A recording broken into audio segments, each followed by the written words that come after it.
Tonight, how temporary homeless housing is harming the health and education of children in Scotland. We hear from a family who've spent the last 7 years without their own home. I think that I could have done more, but I know I couldn't. Also making the headlines, the supply of PPE and how it was acquired for frontline workers in hospitals and care homes comes under the spotlight of the UK COVID inquiry. In sport, a deal for Rangers to be taken over by a US consortium is agreed in principle. And we catch up with Hollywood star James McAvoy about his directorial debut in Glasgow. Most stressful experience of my life. Was it? Yep. I'm Kellyanne Woodland. This is the STV News at 6.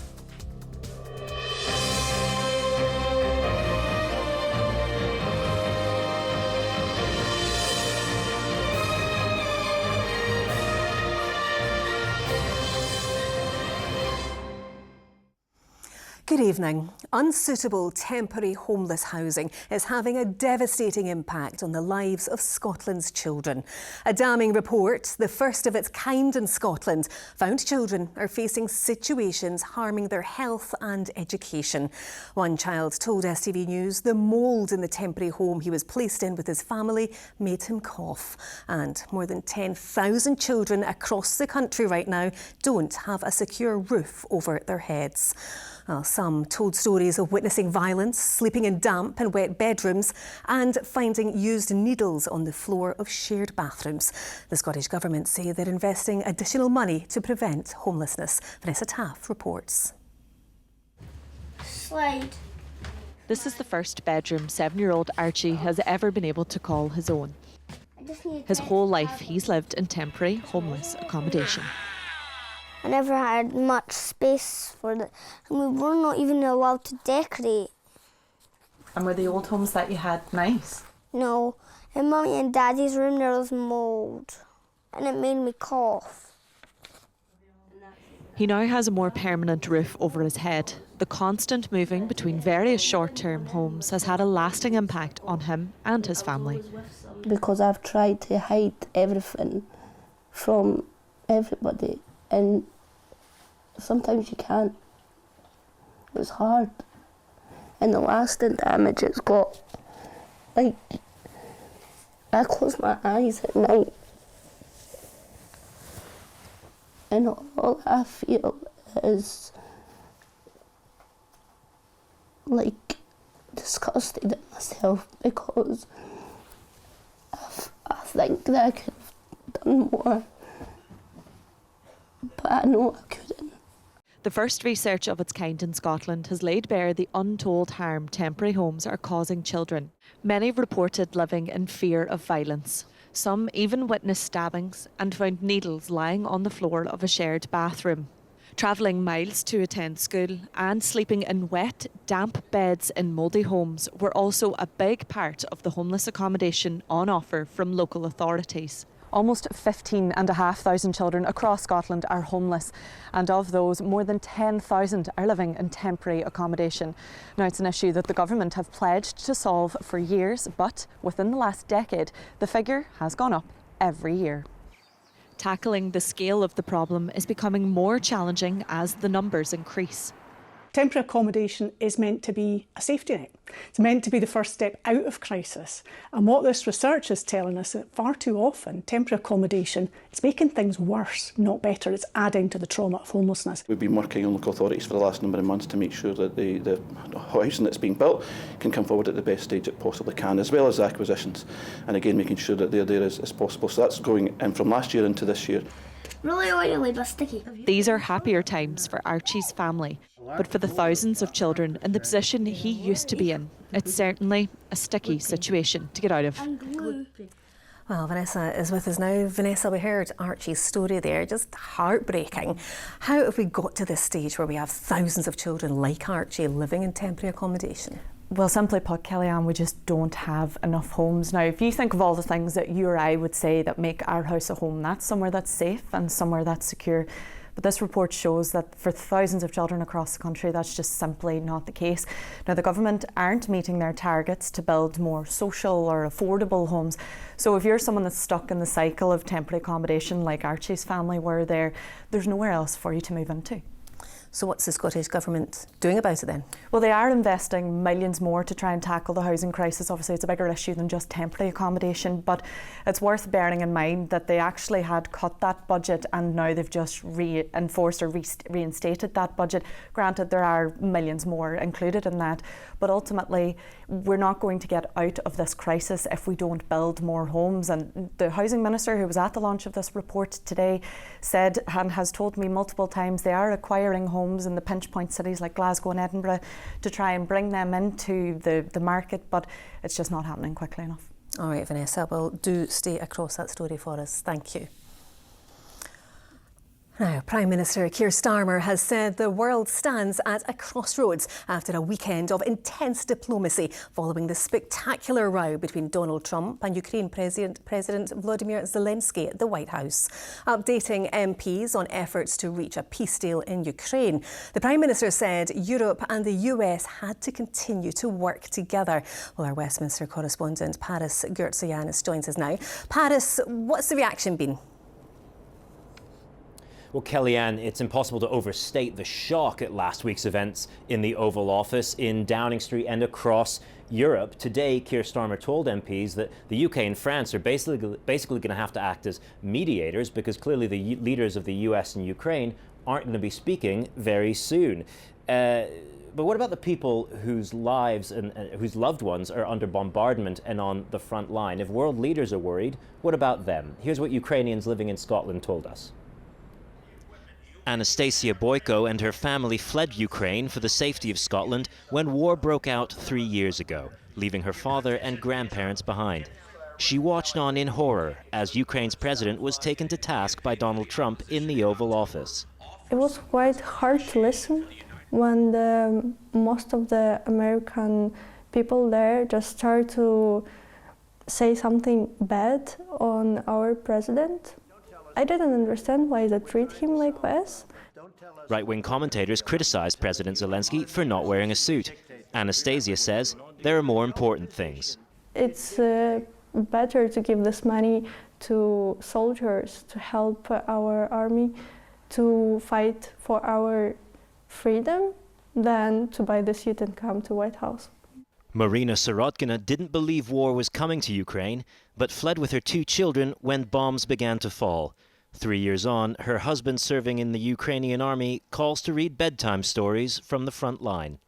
We just decided that maybe they will hear his voice because they have not seen him, so at least he has an opportunity, to be remembered that he was like reading these fairy tales to them like as it is normal. I would say that our President Zelensky showed that his values and the values of Ukrainians are very much different to US current government values, because our values is people lives.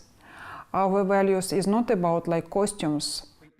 Over the weekend, Prime Minister Keir Starmer led furious diplomatic efforts to try and patch up the row and keep a peace deal alive. We see clearly before us the test of our times, a crossroads in our history. Asked if she trusts the UK's leaders to defend Ukraine's interests, Marina has no doubt. Yes, absolutely. Absolutely, I do. It's striking just how grateful Anastasia and Marina both said that they were of the UK's leadership role that it's played over this weekend. They were especially grateful that the King met with President Zelensky, although there's unhappiness that the King might also be meeting Donald Trump quite soon, potentially in Scotland. Keir Starmer's own high-stakes visit to Washington went quite well last week. His reward is picking up the pieces from what came next. All right, Paris, from Westminster, thank you for that. Now, we heard a lot during the COVID pandemic about the desperate need for PPE, personal protective equipment for medical and care staff on the front line. But with billions of pounds spent on it, many questions have been raised about how decisions were made over who supplied it and whether the products were fit for purpose. The UK COVID inquiry has begun an investigation into procurement. Our senior reporter Gordon Cree was watching. Early in the pandemic, we filmed at Edinburgh Royal Infirmary. Extensive protective clothing was the order of the day for staff likely to be exposed to COVID patients. But as time went on across the health service and social care, shortages of that PPE became critical. A video played at the inquiry today included reflections from an NHS worker in Scotland. We will say it's fine only to wear mask. We use gloves, which one burn our hands. We all had scars between our fingers. You touching patient with full PPE, that's not the same. Also featured was Sharon. In 2020, she was having treatment for breast cancer in Aberdeen. No face masks available. There was obviously hand sanitizer. A few times into it, they'd started putting out the face masks at the front door on a table. And you had to take off your own face mask and replace it with this. So yeah, it took a while for that to actually happen.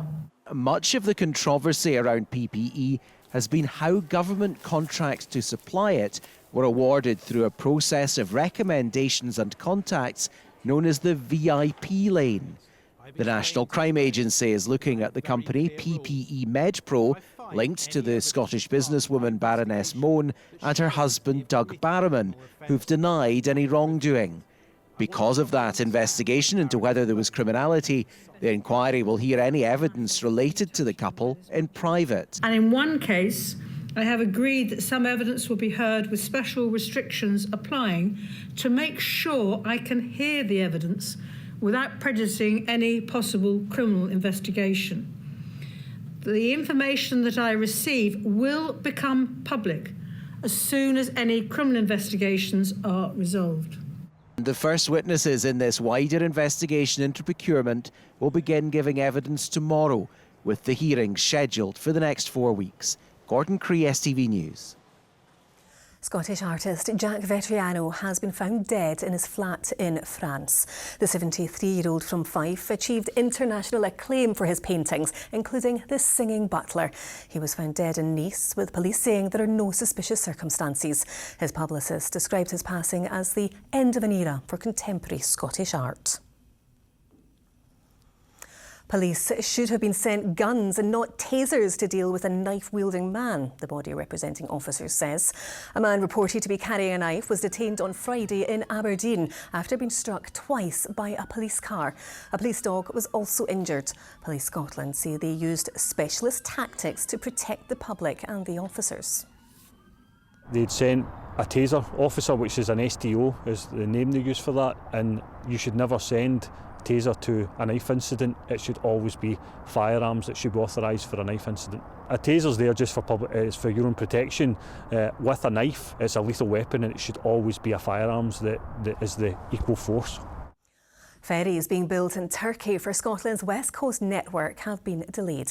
A letter from the ferry procurer CMAL, sent to a Scottish Parliament committee, says the Isle of Islay, which was due to be delivered last October, now won't be ready until at least June due to labour shortages. Transport Scotland says the delay is disappointing, but due to global issues.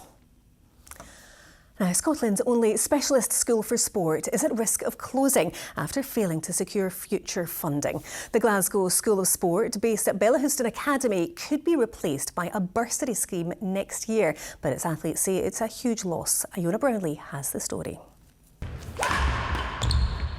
For these girls, balancing school and training is a tricky match. All three attend the Glasgow School of Sport, where their training is part of the curriculum. But now the school is at risk of closing for good.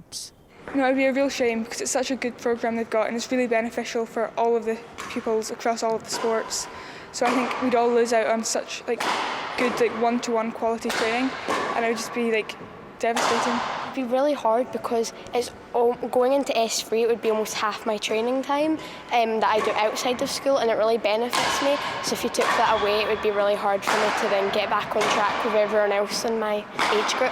The amount of opportunities I've been able to have through the school, just seeing the young ones not being able to have the same opportunities I did. The school's 65 pupils specialise in one of 5 sports: athletics, badminton, gymnastics, hockey and swimming. Its roll of honour includes Olympians Kirsty Gilmore and Michael Jameson. I never really considered being anything other than a full-time professional athlete, and it was perfect. It let me do that with my school studies. It was just the perfect little world for me to have my formative years in, and the fact that that might go away and not be there for the people that it's also the perfect fit for is really sad. Difficulties securing funding mean this school, based at Bellahouston Academy, could be replaced by a bursary scheme, but parents claim that they're being left in the dark. Would have been nice for them to consult, especially with the kids. It's their potential and their futures we're talking about. Such a shame that in the year that, we're going to host the Commonwealth Games, that we decide to shut Scotland's only school of sport. It just seems ironic.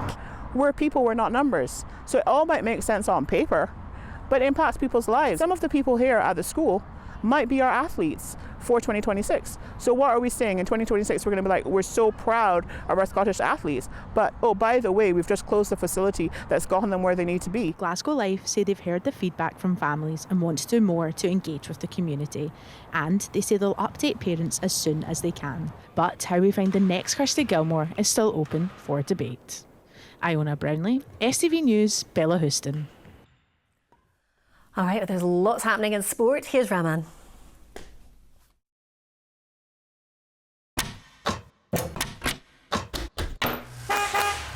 Your window to sport. C.R. Smith sponsors STV Sport. Good evening. A deal for Rangers to be taken over by a US consortium has been agreed in principle. The group, led by Parag Marathi, who heads the financial wing of American football franchise San Francisco 49ers, aim to secure a 51% stake in the club in the summer. The developments come after the Ibrox side lost again and are now 16 points behind runaway league leaders Celtic.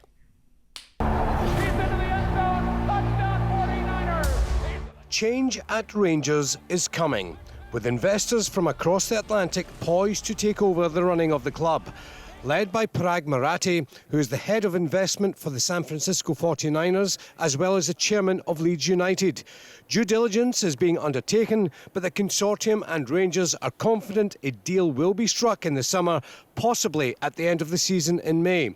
STV Sport understands Dave King, who is the single largest shareholder at the club, is set to sell his stake. One former Ibrox player highlighted the task the consortium will face. It's a massive job. It's, I think, short term, the only real way to close the gap and get competitive again is a takeover and large investment. I think that's probably clear. I don't think because of the time, you're not going to get the time to bring in players that are projects that you're going to develop. That needs to happen in the background, if you like, but still have a competitive team. So short term, I think it's critical that this happens and they get more investment. At the weekend, while Rangers suffered their third home defeat in a row, losing 2-1 to Motherwell, Celtic won by a 3-goal margin away to St Mirren, with Jeffrey Schlupp scoring his first for the club and Yang netting a double in the 5-2 win. Celtic are dynamite. The last half hour on Saturday was some of the best football I've seen from them this season. You know, you're talking about Celtic being dynamite at the moment. How big a gap do you think it is between them and Rangers just now? It's a chasm. Huge fragility there in the squad. Everyone talks about a rebuild. For me, it's a change of culture and psychology, really, more than anything else. There is some in the squad that have got leadership skills, and you see that. I'm not sure there's enough of them. I'm not sure there's enough of them that feel the pressure and deal with the pressure. Hibs derby hero Jack Iredale says it was an emotional experience singing Sunshine on Leith after his stunning goal to defeat Hearts at Easter Road yesterday. While Hibs moved up to third place, the Tynecastle side drop out of the top six. Midfielder George Grant says they need to start stepping up when it matters. Jamie Borthwick reports. A derby winner for the ages. And a celebration to savour. A diabetes diagnosis, 3 cruciate ligament surgeries and a winding journey through the leagues. led Jack Iredale to this moment. Bit emotional, really. Obviously, I had an interview earlier in the week where I talk about my journey a little bit. I've been on a bit of a roller coaster to get here, and I know it's not the end of the road, but to be able to enjoy a moment like that.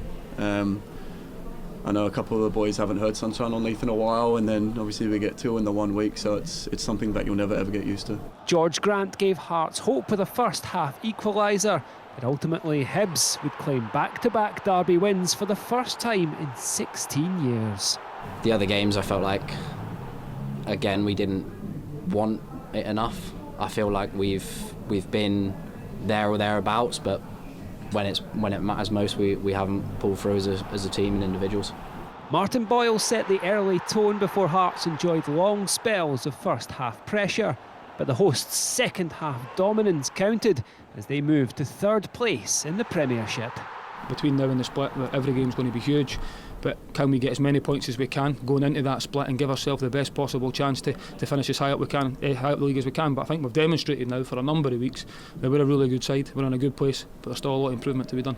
Hearts dropped down to 7th and now face a 4-game battle to ensure a place in the top 6. I think it'll go down possibly to the last sort of weekend. Every point matters. We've lost an opportunity today to get back into the top 6. But hopefully we have to show a response from this and go again. We've been on a good run.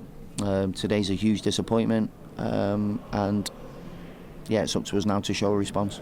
Jamie Borthwick, STV Sport. To rugby, and Gregor Townsend has called up 3 players to the Scotland squad for the Six Nations clash against Wales at Murrayfield on Saturday.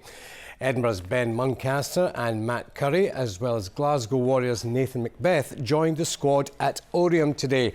Luke Crosby and Jack Mann drop out through injury, while Ross McCann and Ali Price return to club duty.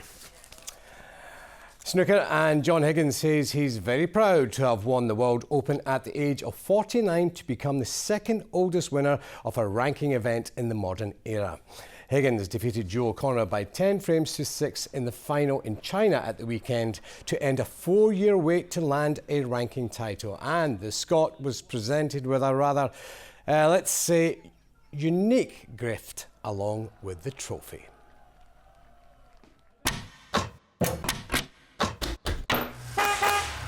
Your window to sport. C.R. Smith sponsors STV Sport. And in tennis, Andy Murray's partnership with Novak Djokovic as his coach will continue at Indian Wells this week and at the Miami Open later this month. Just going back to the snooker, Kellyanne, 175k, a trophy, but above all, a cuddly toy. What else could a snooker player want? You know what? Who doesn't love a cuddly toy? Thanks, Ravan. All right, let's get your weather now from Sean. A breezy morning will be followed up with a flurry of fresh delights for lunch. TUI sponsors STV Weather. Very good evening to you. Well, of course, it's the first week of meteorological spring. We're in a southwesterly and it will be quite a mild week. Temperatures up to about 13 or 14 degrees the middle part of the week in some spots. Unfortunately, though, there's going to be a lot of cloud around and weather fronts coming in from the west, and it's here in western parts we're going to see the wettest weather this weekend, whilst the east should be a bit drier. Across the likes of Falkirk, Grangemouth, I think some of the top spots for temperatures middle of the week, we could be up to about 13 or 14 degrees Wednesday and Thursday. Yes, there's a bit of a tail off in the temperatures towards the weekend, but still above where we should be for the time of year. So a mild week and we should avoid a frost. However, as I say, there's going to be a lot of cloud around and rain, especially midweek onwards. Talking of rain, there's been some of that around today, light drizzly outbreaks of rain. That's going to be the case through this evening and tonight. We hang on to a lot of clouds, so the temperatures will stay about 7 to 9 degrees, roughly where we should be during the day at this time of year. So a mild night to come for the overnight period. Now tomorrow, a lot of cloud again, some drizzly outbreaks of rain to start the day, but a fair amount of dry weather. It's only in the afternoon we'll start to see more persistent heavy bursts of rain coming into the northwest, so turning particularly wet across Argyll and Bute and also the Highlands. Increasingly windy as well, but those temperatures up to about 10 or 11 degrees, nudging into low 50s in Fahrenheit. Wednesday and Thursday, more cloud, more outbreaks of rain, especially across the Highlands, but those temperatures nudging into the low teens. Bye-bye. TUI sponsors STV Weather.